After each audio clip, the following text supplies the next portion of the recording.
la PHM, c'est 15 000 utilisateurs, 10 000 postes de travail, plusieurs data centers et une architecture donc assez complexe avec du domaine biomédical, du système d'information hospitalier plus traditionnel, du style dossier patient informatisé, outils d'analyse biologique et des systèmes aussi techniques qui vont piloter les infrastructures, les bâtiments.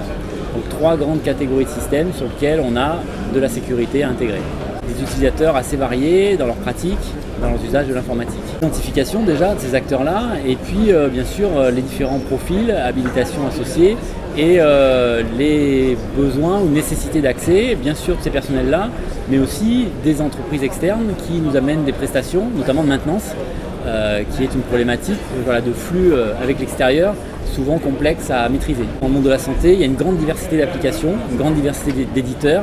Pour vous donner un ordre d'idée, pour la PHM, c'est pratiquement 300 applications distinctes, alors bien sûr de taille variable, 15 applications majeures on va dire, et puis beaucoup de petites applications sur des périmètres biomédical.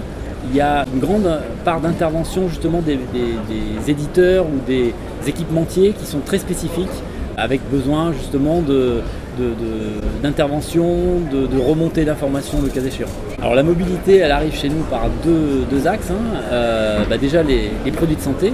Aujourd'hui, quand on a un défibrillateur cardiaque implanté, ce qu'on appelle un dispositif médical implanté actif, c'est un objet connecté, puisqu'il va pouvoir être monitoré à distance.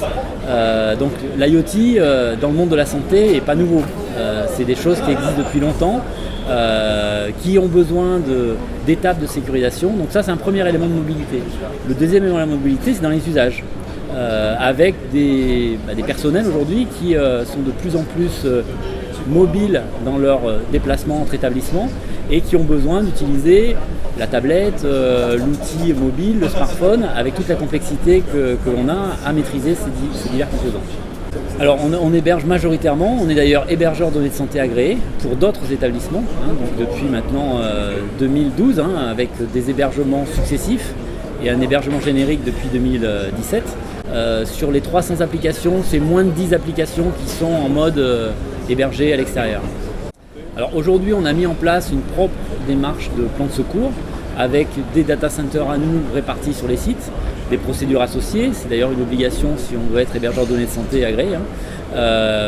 Par contre, la réflexion que l'on a avec la mise en place des groupements hospitaliers de territoire, où on va être non plus un seul établissement pour ce qui est de la PHM, établissement support, mais 13 établissements dans la région PACA par exemple, c'est de réfléchir à des solutions du type crash recovery avec d'autres établissements.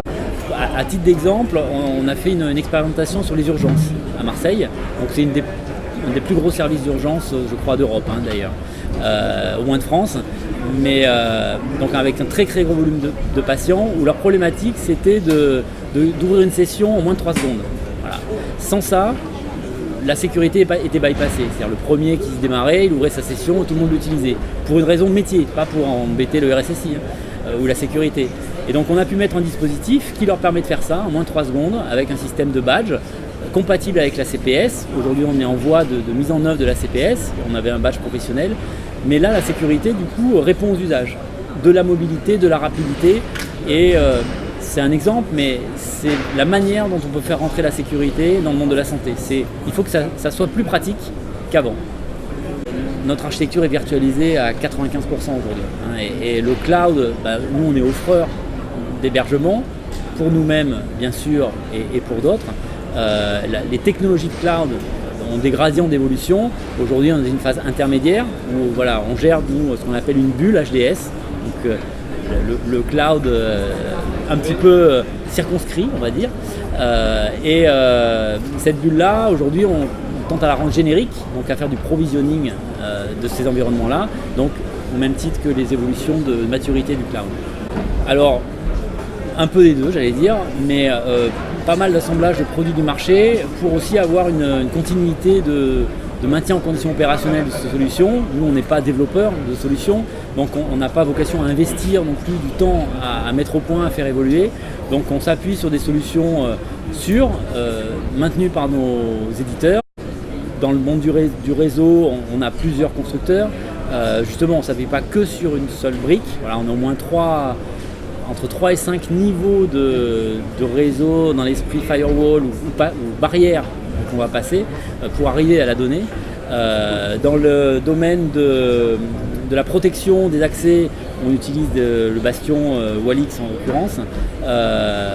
C'est aussi une obligation pour nous de maîtriser les flux des différents mainteneurs.